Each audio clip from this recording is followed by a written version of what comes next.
अभी इस टॉपिक में हम लोग थोड़ा सा माइक्रोजोम के बारे में देखेंगे और फिर synthesis of exportable proteins in endoplasmic reticular membrane को देखेंगे। ये दोनों काम हमारा इस टॉपिक के अंदर में रहेगा। मैंने अपने प्रीवियस लेक्चर में आप सबको बताया था किस प्रकार से माइक्रोजोम में प्रोटीन का सिंथेसिस और ट्रांसलोकेशन, उसका डिस्ट्रीब्यूशन साथ साथ में होता है।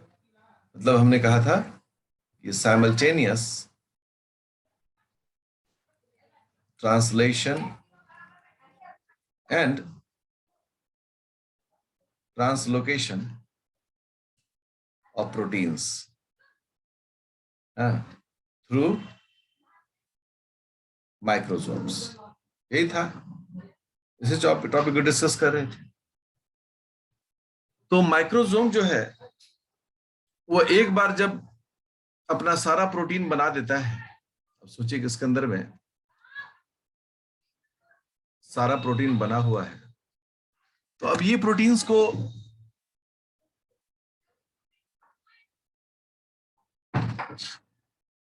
सही जगह पर भी भेजना पड़ता है।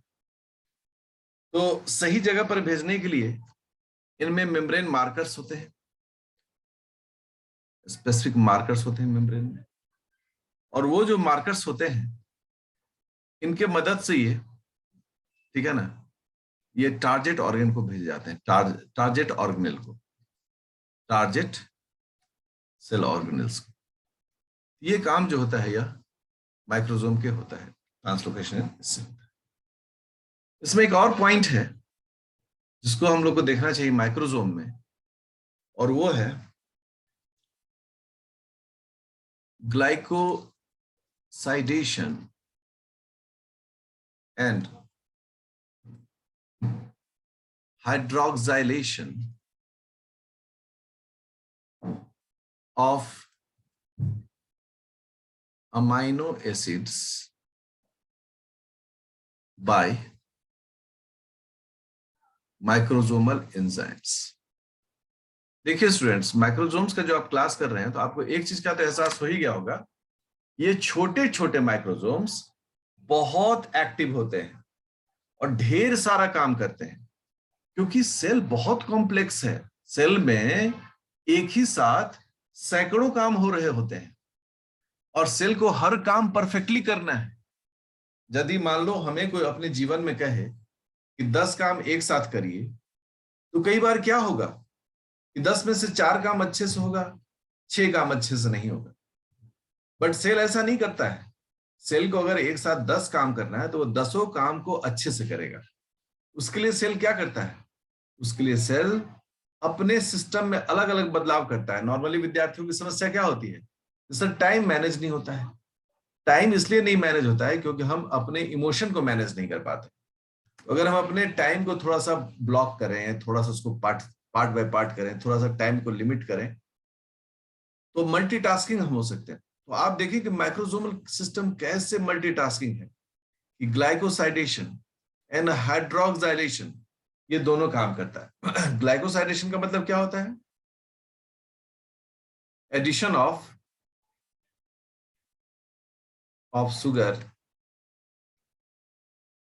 जिसे हम लोग ओलिगोसैकेराइड भी कहते हैं, ओलिगोसैकेराइड्स इन प्रोटीन्स। ये प्रोटीन्स में ओलिगोसैकेराइड मतलब शुगर को जोड़ने की प्रक्रिया है। और हाइड्रोक्साइलेशन मतलब क्या होता है? एडिशन ऑफ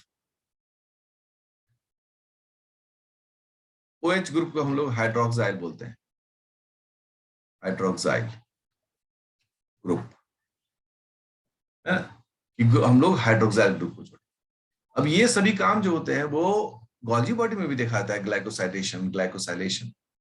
लेकिन माइक्रोसोम क्या करता है? इसको जल्दी से करना है और लिमिटेड मात्रा में करना है और तेजी से किसी सेल के हिस्से को उपलब्ध करा देना है। ये फटाफट काम करने के लिए, इस तरह की प्रक्रियाओं को होने के लिए इसमें एंजाइम्स मौजूद रहता है। बहुत इंटरेस्टिंग है, ठीक है। अब एक एग्जांपल्स में देखते हैं। ग्लूकोज 6 फॉस्फेटेज, ये एक एंजाइम है ग्लूकोज 6 फॉस्फेटेज। इसका काम क्या होता है? इसका काम होता है कि ग्लूकोज 6 फॉस्फेट से ये फॉस्फेट को निकाल देता है, ग्लूकोज प्लस इनऑर्गेनिक फॉस्फेट। तो चूंकि ये फॉस्फेट निकाल देता है, इसलिए एंजाइम का नाम पड़ा फॉस्फेटेज। ये ऐसे काम करता है। तो हम कह सकते हैं कि ग्लूकोज 6 फॉस्फेट जो एक मॉलिक्यूल है, उस मॉलिक्यूल को ये दो टुकड़ों में बांट देता है, ग्लूकोज एंड इनऑर्गेनिक फॉस्फेट। अब ये एंजाइम जो है माइक्रोसोम में, कहां पर है? माइक्रोसोम में। तो क्या हुआ इस एंजाइम के साथ, कैसे इसका काम हुआ, देखें एक डायग्राम द्वारा।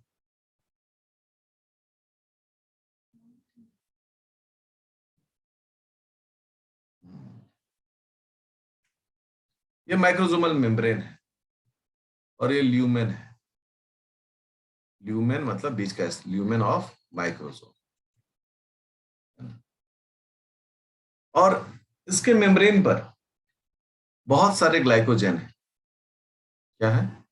ग्लाइकोजन। ये सब जितने हैं ना, सब इसके मेम्ब्रेन के ऊपर चिपका हो रहता है ग्लाइकोजन। ये सारे ग्लाइकोजन है जो इसके मेम्ब्रेन पर चिपके हुए हैं। ठीक है, हमने दिखाया। ये सभी जो हैं ये ग्लाइकोजन हैं, ग्लाइकोजन ड्रॉपलेट्स। जैसे पानी की बूंदें जमीन पर जुड़ी रहती है ना, उसी तरह से ये ग्लाइकोजन ड्रॉपलेट्स होते हैं। अब क्या होता है कि ये ग्लाइकोजन जो है वो ब्रेक डाउन होता है और बनता है ग्लूकोज 6 फॉस्फेट।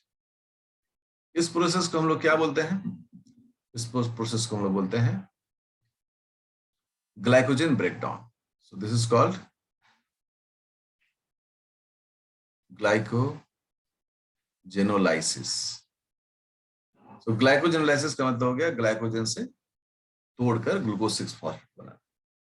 अब आप देखें, इसके मेम्ब्रेन में एक एंजाइम होता है। इसके मेम्ब्रेन में एक एंजाइम होता है, हम एक ऐसे करके एक एंजाइम बनाते हैं। ये ग्रीन कलर का जो आप देख रहे हैं, ये एंजाइम है और इस एंजाइम का नाम है ग्लूकोज 6 फॉस्फेट फॉस्फेटेज। ये एंजाइम का नाम है, इसका नाम है ग्लूकोज 6 फॉस्फेट फॉस्फेटेज। ये क्या करता है?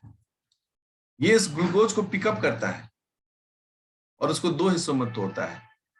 एक हिस्सा ग्लूकोज है जो अंदर भेज दिया जाता है और दूसरा होता है इनऑर्गेनिक फॉस्फेट जो बाहर भेज दिया जाता है। फॉस्फेटेज का यही काम है। ये जो काम है इस ग्लूकोज 6 फॉस्फेटेज का, ये किसके मेम्ब्रेन में है? This is called microsomal membrane या माइक्रोसोमल मेम्ब्रेन। इस प्रकार से ग्लूकोज को अलग करना ग्लाइकोजन से और जल्दी से जल्दी सेल को ग्लूकोज उपलब्ध करा देना, यह भी माइक्रोसोम का काम होता है। अब जो नया टॉपिक है एंडोप्लाज्मिक रेटिकुलम में, वो टॉपिक है synthesis of exportable proteins. Exportable proteins, ये अगर पूरा टर्म देखें तो इस टर्म में बड़ा यूनिकनेस है। Exportable proteins, exportable. हम लोग क्या कहते हैं कि कोई चीज हमें किसी को, सोचो कि हम अपने घर से अपने पड़ोसी के यहाँ कुछ भेजना चाहते हैं, तो हम उस आइटम को क्या करते हैं, बहुत तरीके से बनाते हैं, उसको पैक करके, उसको बर्तन में रख के, कपड़े से ढक करके भेजते हैं। तो चूंकि एंडोप्लाज्मिक रेटिकुलम तो ऐसा है कि जिसमें कि बहुत सारा प्रोटीन्स बनता है, खूब सारा इस पर राइबोसोम्स रहता है, तो ढेर सारा प्रोटीन्स इस पर बनता है। फिर इस प्रोटीन्स को अलग अलग जगह सप्लाई भी करना है, अलग अलग जगह इसको भेजना भी है। तो ऐसे प्रोटीन्स को हम लोग बोलते हैं एक्सपोर्टेबल मटेरियल्स, मतलब एक्सपोर्टेबल प्रोटीन्स। अब एंडोप्लाज्मिक रेटिकुलम में कैसे ये प्रोटीन होगा, ये बहुत महत्वपूर्ण हिस्सा है। इससे बहुत सारे सवाल जवाब छुपे रहते हैं। आपको हमको समझना पड़ेगा इसको कि कैसे ये एक्सपोर्टेबल प्रोटीन्स जो होते हैं वो यहाँ पर स्टडी किए जाते हैं। प्रोटीन का सिंथेसिस दो जगहों पर होता है। एक फ्रीली, पूरी तरीके से मतलब फ्री होकर साइटोसोल में बनता हो, और दूसरा जो है वह इनके अंदर में ही बनता हो। देखिए, राइबोसोम्स होते हैं, राइबोसोम्स, ये पहला फ्रीली प्रेजेंट इन साइटोसोल, मतलब किसी भी सेल ऑर्गेनेल से जुड़े हुए नहीं है, फ्रीली मौजूद है। या फिर दूसरा, attached on the endoplasmic reticular membrane, ये एंडोप्लाज्मिक रेटिकुलम के जो मेम्ब्रेन है उस पर अटैच्ड, जैसे उस पर ये अटैच होगा हम उससे बोलेंगे रफ वॉल्ड एंडोप्लाज्मिक रेटिकुलम। तो दो उपाय है, फ्रीली भी प्रोटीन में राइबोसोम्स रह सकता है और एंडोप्लाज्मिक रेटिकुलम पर भी ये जुड़कर रह सकता है। इससे यह हमें पता चलता है कि फ्रीली अगर है तो वहां भी ट्रांसलेशन हो सकता है, और जब ये अटैच्ड है तो वहां भी ट्रांसलेशन हो सकता है, अर्थात प्रोटीन सिंथेसिस दोनों जगहों पर हो सकता है। नेक्स्ट पॉइंट, अब आप देखिए, यह एंडोप्लाज्मिक रेटिकुलम है, ठीक है, और इस एंडोप्लाज्मिक रेटिकुलम पर एक राइबोसोम आया हुआ। अब ये राइबोसोम क्या कर रहा है? प्रोटीन बना रहा है, और ये प्रोटीन इसके ल्यूमेन में मौजूद हो गया, ठीक है। ये हो गया। ये दूसरा क्या है? नहीं, राइबोसोम जो है वो फ्री है, ओके। फ्री राइबोसोम में प्रोटीन बन रहा है, और उसके बाद उस प्रोटीन को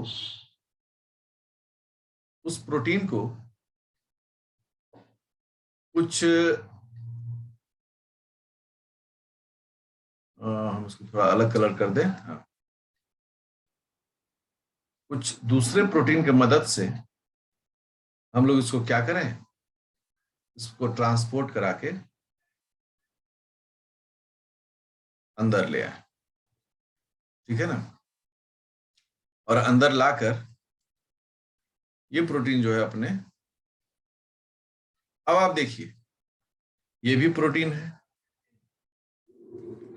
ये भी प्रोटीन है, लेकिन इन दोनों प्रोटीन के स्वरूप में अंतर है। क्या अंतर है?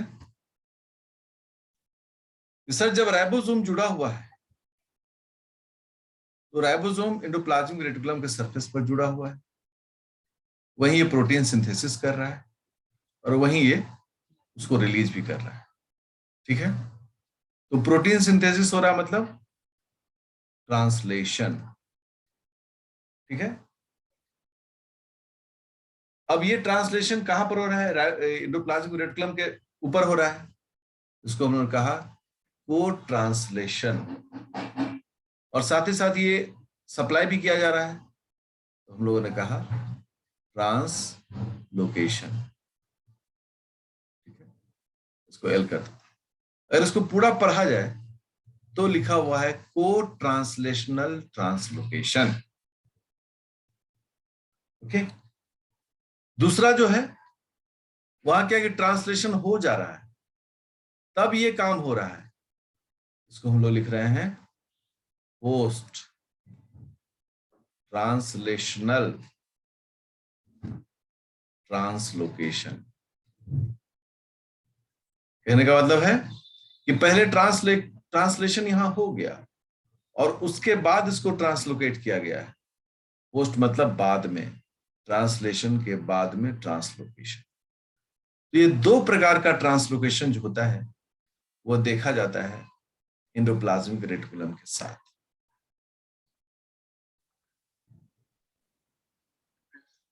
देखिए, जो पोस्ट ट्रांसलेशन ट्रांसलोकेशन होता है ये सिर्फ यूकैरियोट्स में होता है, ओनली इन यूकैरियोट्स। बट को translational translocation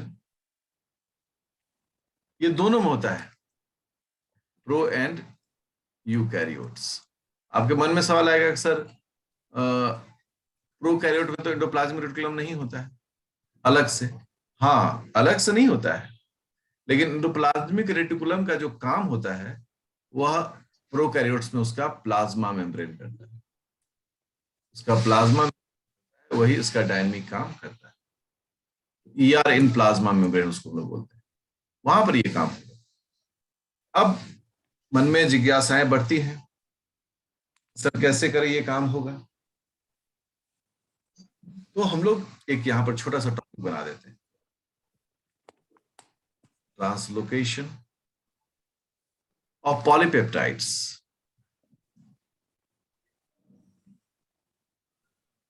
in the lumen of ER, in the lumen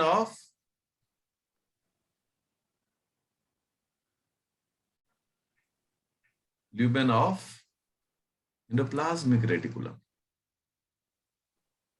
ठीक है, यहां हम अपना स्टेटमेंट सबसे पहला रखते हैं। ठीक है, कि अगर सोचो कि एंडोप्लाज्मिक रेटिकुलम के मेम्ब्रेन पर से हमको भेजना है प्रोटीन को, तो निश्चित रूप से एंडोप्लाज्मिक रेटिकुलम के मेम्ब्रेन में कुछ ट्रांसलोकेशन होना चाहिए। तो सबसे पहला स्टेटमेंट होता है translocator in the ER membrane. ER membrane में ट्रांसलोकेटर होना चाहिए।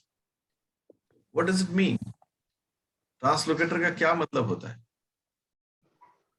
तो ट्रांसलोकेटर का मतलब होता है कि इसके पास अपना एक प्रोटीन होना चाहिए मेम्ब्रेन में। मैं एक डायग्राम हल्का सा बनाता हूं ताकि आप इमेजिनेट कर सकें। ठीक है ना, इसके पास अपना एक ट्रांसलोकेटर होना चाहिए जिसके मदद से ये इस प्रोटीन को क्या कर सके। मान लो कि हम बोल दें ये ट्रांसलोकेटर है। ठीक है ना, ये ट्रांसलोकेटर है, और इस ट्रांसलोकेटर के द्वारा प्रोटीन जो है वो अंदर भेजा जाएगा। तो ट्रांसलोकेटर होना चाहिए। इस ट्रांसलोकेटर को यहां पर क्या कहा जाता है? एक्वा, एक्वा ओ AQUEUS, एक्वास्पोर। मतलब ये जो एक ट्रांसलोकेटर्स होते हैं वो हाइड्रोफिलिक होते हैं, इसलिए उन्हें एक्वास्पोर्स कहा जाता है। ठीक है, और इस ट्रांसलोकेटर का जो एक बड़ा पॉपुलर नेम है, आपको जान के बहुत अच्छा लगेगा उसका नाम, and that is called SEC61 complex. अब इसको अपने कॉपी में लिखकर हाईलाइट करना है, SEC61 कॉम्प्लेक्स। ठीक है, इसमें 3 to 4 प्रोटीन्स होते हैं, 3 to 4 प्रोटीन्स होते हैं, इसलिए कॉम्प्लेक्स कहा गया उसको। 3 से 4 प्रोटीन अलग अलग जगह पर है, इससे मिलकर यह कॉम्प्लेक्स बना है, और इसका नाम क्या है? SEC61 complex.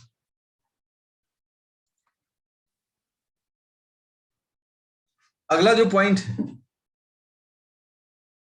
ये जो ट्रांस, हम पूरा नाम ही लिख देते हैं, हमको हमें क्या, हम तो चाहेंगे ज्यादा से ज्यादा मेमोरी मेमोराइज हो।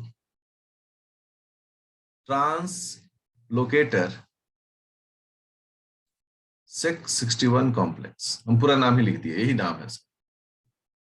ठीक है ना, ये जो होता है वो ओपन एंड क्लोज होता है, मतलब खुलता और बंद होता है। तो खुलता और बंद जो होता है ये कंट्रोल्ड किसके द्वारा होता है? Controlled by cell signaling system. Cell signaling system मतलब सिग्नल्स के द्वारा ये ऑन होगा और सिग्नल्स के द्वारा ये ऑफ होता है, ये ट्रांसलोकेटर। अगर इसका एक डायग्राम हम देखें तो बड़ा इंटरेस्टिंग डायग्राम दिखेगा हमें। स्मॉलर सब यूनिट, लार्जर सब यूनिट, मतलब ये इसलिए डायग्राम बनाते हैं क्योंकि ये डायग्राम आपको एंडोप्लाज्मिक रेटिकुलम में यूज होता है, ठीक है। और यहाँ पर राइबोफ्लोरिन, ये राइबोफ्लोरिन हो गया। राइबोफ्लोरिन इसको अपने साथ पकड़ लिया, होल्ड कर लिया, मेम्ब्रेन भी बना देते हैं।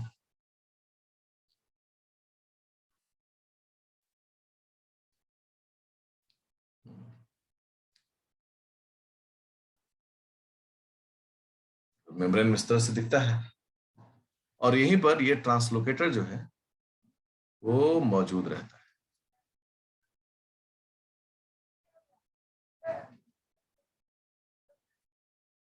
ठीक है ना, ये ट्रांसलोकेटर जो है यहाँ पर मौजूद रहता है और जो भी प्रोटीन यहाँ बन रहा होता है, ठीक है ना, उस प्रोटीन का जो लोकेशन है उसको ये भेजता है, ऐसे करके ये उसको भेजता है। तो इस प्रकार का एक लुक इसका हम लोग को दिखता है। यहाँ पर ये जो है ये सेक 61 है, ठीक है। और ये जो है ये एंडोप्लाज्मिक रेटिकुलर मेम्ब्रेन है। This one is peptide, okay. ये जो है राइबोफ्लोरिन 1 and 2, ये mRNA है, ये ATS राइबोसोम, ठीक है। इस तरह करके ये दिखता है।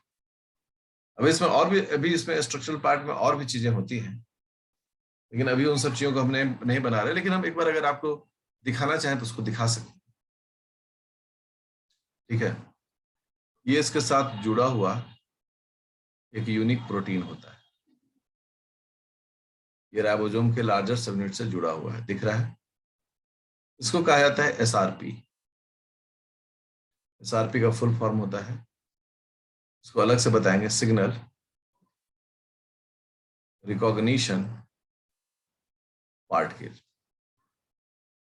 और इसको पहचानने के लिए मेम्ब्रेन में इसका स्पेसिफिक रिसेप्टर होता है, ठीक है ना, जिसे हम लोग कहते हैं SRP रिसेप्टर। तो बहुत सारी चीजें हैं, अब SRP रिसेप्टर अलग से सिखाएंगे, लेकिन आप देखें कि इस प्रकार का ये कॉम्प्लेक्स बनता है। आपको इस कॉम्प्लेक्स को अपने कॉपी में बनाना चाहिए। वैसे अगर आप क्लास के साथ नहीं बना पा रहे हैं तो आप आराम से वीडियो को रोक कर, यूट्यूब वीडियो को, और आप इसको बनाएं, क्योंकि जो विद्यार्थी डायग्राम को बहुत ध्यान से बनाता है, मेरा मानना होता है कि वो विद्यार्थी बहुत ही अच्छा होता है और वो बहुत अच्छे से क्वेश्चंस का आंसर ना सिर्फ लिखता है, बल्कि उसको जब भी कोई ऑब्जेक्टिव क्वेश्चंस पूछा जाता है तो आसानी से उसको अपने डायग्राम के मदद से, इमेजिनेशन पावर की मदद से उसको सॉल्व भी करता है। अब हम लोग देखने जा रहे हैं post translational translocation. Post translational translocation. अगर पोस्ट ट्रांसलेशनल ट्रांसलोकेशन के बारे में बताएं तो इसमें सबसे पहला सवाल है कि प्रोटीन बनता कहाँ है। तो translation occurs on the free ribosome, free ribosome, free ribosomes पर बनता है ट्रांसलेशन वहां होता है। और देन प्रोटीन्स बाइंड टू, मतलब नेसेंट प्रोटीन जो एकदम तुरंत बना है, बाइंड टू, इससे बाइंड करता है। तो ये बाइंड करता है बाइंडिंग प्रोटीन, जिसे हम लोग शॉर्ट फॉर्म में बोलते हैं BP, बाइंडिंग प्रोटीन से, और then translocated into the endoplasmic reticulum, और तब ये एंडोप्लाज्मिक रेटिकुलम के अंदर में ट्रांसलोकेट किया जाता है। यहां पर जब ट्रांसलोकेट किया जाता है तो एक कॉम्प्लेक्स का स्टडी करते हैं जिसे हम लोग कहते हैं ट्रांसलोकेटर, सेक 61 कॉम्प्लेक्स। अब यहां पर एक टाइप लेते हैं सेक 61 अल्फा। ये सेक 61 अल्फा जो होता है इसमें 10 अल्फा हेलिसेस है, ठीक है, 10 अल्फा अल्फा हेलिसेस है। दूसरा ये ट्रांस मेम्ब्रेन प्रोटीन है। ट्रांस मेम्ब्रेन का कहने का मतलब हो गया कि मेम्ब्रेन के एक पार से दूसरी पार तक जाने वाला ये प्रोटीन है, आर पार ये जाता है, ठीक है। अ सेंट्रल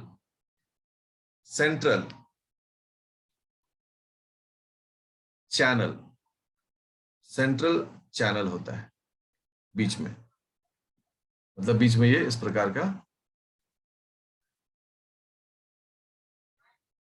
सेंट्रल चैनल, ये जो है ना पाइप की तरह होगा जो यहां पर भी खुलेगा, ठीक है। अ सेंट्रल चैनल जो ओपन एंड क्लोज होता है, ओपन एंड क्लोज होता है, ठीक है। और सेंट्रल चैनल जब क्लोज होता है, क्लोज्ड चैनल पोर, क्लोज चैनल पोर जो होता है वहां वो लाइंड होता है, lined by heavy isoleucine chain. देखिएगा इसको, डायग्राम को हम बना रहे हैं क्योंकि लिखने मात्र से आपके समझ में नहीं आएगा। वैसे सोडियम आयन पंप में हमने इसके बारे में एक बार चर्चा करी थी। देखो ऐसे सेंट्रल पोल है, ठीक है। तो क्लोज रहेगा तो कोई भी प्रोटीन इसमें पास नहीं कर सकता। तो यहां पर कुछ आइसोल्यूसिन होते हैं, आई स्टैंड फॉर आइसोल्यूसिन। मैं 4 ही लेके चलता हूं। आइसोल्यूसिन का स्ट्रक्चर कैसे दिखता है? ऐसे दिखता है आइसोल्यूसिन का structure, CH2 CH CH3 CH3, ऐसे दिखता है आइसोल्यूसिन का स्ट्रक्चर। अब ये जो चेन है ना, आप गौर करें, ये चेन जो है इसका जो साइड चेन है, साइड चेन को हम लोग क्या कहते हैं? हाइड्रोफोबिक, हाइड्रोफोबिक, ये हाइड्रोफोबिक है।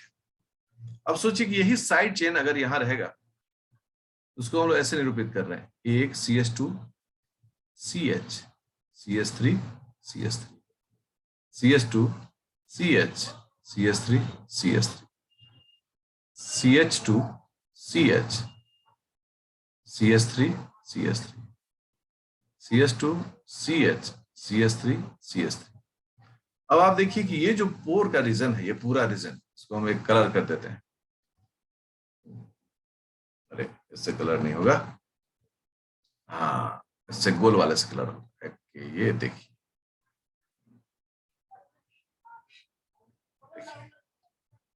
ये जो पोर का रीजन है इसमें क्या है? हम लोग कह रहे हैं इसमें साइड चेन ऑफ आइसोल्यूसिन है, साइड चेन ऑफ आइसो, आई का मतलब आइसो, ल्यूसिन अमाइनो एसिड है, अमाइनो एसिड रेसिड्यू। तो जब ये क्लोज रहेगा तो यहां से कोई भी हाइड्रोफिलिक मटेरियल नहीं जा सकता, तो ये अलाउ नहीं करेगा। अभी क्या है ये, अभी इसके लिए हम एक रेड लाइन लगाते हैं कि at closed state pore does not allow any protein to pass, कोई प्रोटीन को ये पास कर नहीं देता। लेकिन क्या होता है जब पूरा सिस्टम एक्टिवेट हो जाता है, जब पूरा सिस्टम एक्टिवेट हो जाता है तो ये आइसोल्यूसिन जो है वो शिफ्ट कर जाते हैं दूर की ओर। जैसे आइसोल्यूसिन शिफ्ट किया दूर की ओर, रिजल्ट क्या हुआ, उसका साइड चेन जो भी अंदर की ओर था वो साइड चेन अब पेरिफेरल रीजन की ओर चला गया। आप देखें, और इसका रिजल्ट क्या हुआ? इसका रिजल्ट ये हो गया कि now this is open, this is open, और इसका रिजल्ट क्या होगा कि protein pass through it, protein pass through it. आप समझिए, जब क्लोज्ड है तो किस प्रकार से आइसोल्यूसिन का साइड चेन अंदर धंसा हुआ है, और जैसे ही ओपनिंग का वक्त आया ये सभी साइड चेन क्या हो गया, खिसक गया, शिफ्ट कर गया, शिफ्ट कर किया इस तरह से कि पोर, चैनल पोर जो था उस हिस्से को इसने खाली कर दिया। अब वो एकदम ओपन हो गया और वहां से ये सब आराम से पास कर सकता है। इसका अगला पार्ट अगले क्लास में होगा।